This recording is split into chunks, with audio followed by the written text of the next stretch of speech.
নমস্কার বন্ধুরা, আজকে আমি আপনাদের কাঁচা আমের টক ঝাল মিষ্টি আচার বানিয়ে দেখাবো। আশা করি এই আচারটা বানানো দেখার পর আপনাদের ভালো লাগবে। তো আচার বানাবার জন্য দেখতে পাচ্ছেন এখানে আমি 5-6টা আম ধুয়ে পরিষ্কার করে নিয়ে এরকম ছোট ছোট করে কেটে নিয়েছি।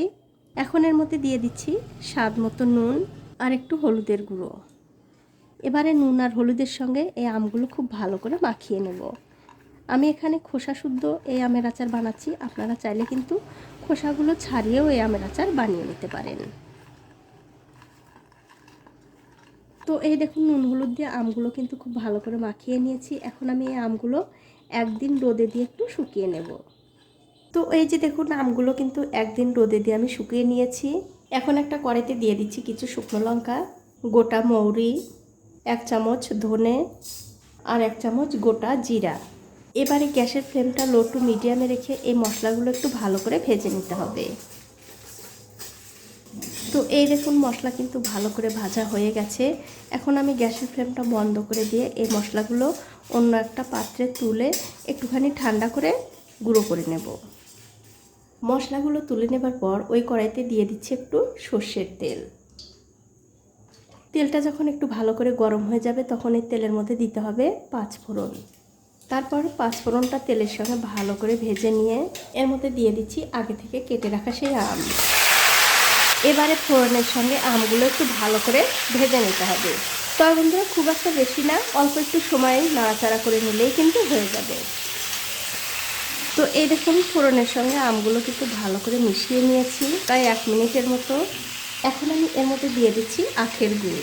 আমি এখানে আখের গুড় দিয়ে এই আচারটা বানাচ্ছি, আপনারা চাইলে কিন্তু চিনি দিয়েও বানাতে পারেন। এবারে গ্যাসের ফ্লেমটা মিডিয়াম টু হাই রেখে এই গুড়টা আমের সঙ্গে খুব ভালো করে মিশিয়ে নিতে হবে। তো এই দেখুন আমগুলো কিন্তু আমি গুড়ের সঙ্গে খুব ভালো করে মিশিয়ে দিয়েছি। এখন আমি এই আমগুলো গুড়ের সঙ্গে 4 থেকে 5 মিনিট খুব ভালো করে রান্না করে নেব। তো এই দেখুন 5 মিনিট সময় ধরে এই আমগুলো কিন্তু গুড়ের সঙ্গে খুব ভালো করে আমি রান্না করে নিয়েছি। আর দেখতেই পাচ্ছেন আমগুলো কিন্তু খুব ভালোভাবে সেদ্ধও হয়ে গেছে। এখন এর মধ্যে দিয়ে দিচ্ছি স্বাদ অনুযায়ী নুন আর ঝালের জন্য দিয়ে দেবো একটু শুকনো লঙ্কার গুঁড়ো। এখন আমি গ্যাসের ফ্লেমটা বাড়িয়ে দিয়ে এই আচারটা আরও কিছুক্ষণ রান্না করে নেব। যতক্ষণ না এই আচারের গ্রেভিটা মানে রসটা আর একটু শুকনো শুকনো হয়ে যাচ্ছে ততক্ষণ কিন্তু রান্না করতে হবে। তো এই দেখুন গ্যাসের ফ্লেমটা বাড়িয়ে দিয়ে এই আচারটা আমি আরও 5 থেকে 7 মিনিট খুব ভালো করে রান্না করে নিয়েছি। আর দেখতেই পাচ্ছেন গ্রেভিটা কিন্তু অনেকটা শুকনো শুকনো হয়ে গেছে।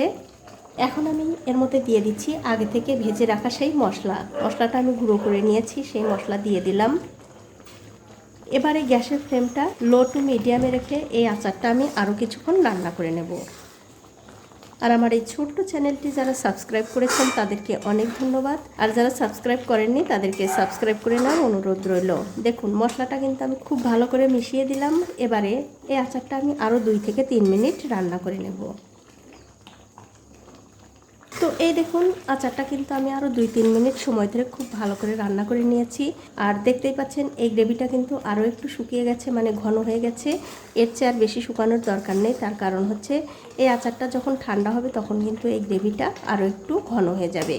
এখন আমি গ্যাসের ফ্লেমটা বন্ধ করে দিয়ে এই আচারটা একটুখানি ঠান্ডা করে তারপরে আপনাদের দেখাচ্ছি। তো এই দেখুন আচারটা কিন্তু আমি খুব ভালো করে ঠান্ডা করে নিয়েছি। এখন আমি আপনাদের একটু আচার পরিবেশন করেও দেখাচ্ছি, দেখুন কতটা সুন্দর হয়েছে। খেতে কিন্তু বন্ধুরা দুর্দান্ত হয়। আপনারা রুটি, পরোটা, খিচুড়ি সব কিছুর সঙ্গেই কিন্তু এই আচারটা খেতে পারবেন। আর একবার বানিয়ে কিন্তু সারা বছর ঘরে সংরক্ষণ করে রাখতে পারবেন। তো বন্ধুরা আমার আজকের এই টক ঝাল মিষ্টি আচারের রেসিপিটা আপনাদের কেমন লেগেছে? যদি ভালো লেগেই থাকে অবশ্যই একটা লাইক, কমেন্ট আর শেয়ার করতে ভুলবেন না। আজ এই পর্যন্তই, দেখা হবে অন্য কোনো নতুন ভিডিও নিয়ে।